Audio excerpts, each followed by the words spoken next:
बिस्मिल्लाहिर्रहमानिर्रहीम। अस्सलामु अलैकुम वरहमतुल्लाह। तमाम मुअज़्ज़ज़ सामईन व नाज़रीन को इन्फॉर्मेशन पॉइंट के प्लेटफॉर्म पर खुश आमदीद।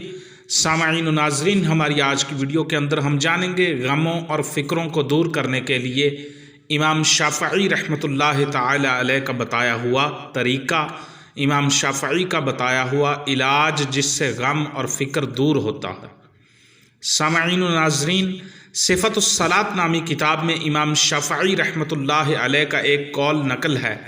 आप रहमतुल्लाह ताला अलैह फरमाते हैं कि जो अपना लिबास साफ़ सुथरा रखता है उसकी फ़िक्रों में कमी होती है, और जो उम्दा खुशबू लगाए उसकी अक्ल में इजाफ़ा होता है।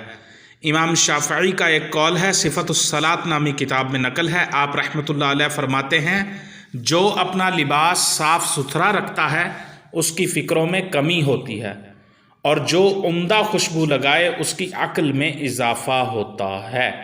तो सामईन, इस इमाम शाफ़ई के कौल से पता चला कि इमाम शाफ़ई फरमाते हैं, अगर तुम अपने फ़िक्रों और गमों को कम करना चाहते हो तो फिर अपने लिबास को साफ़ सुथरा रखो।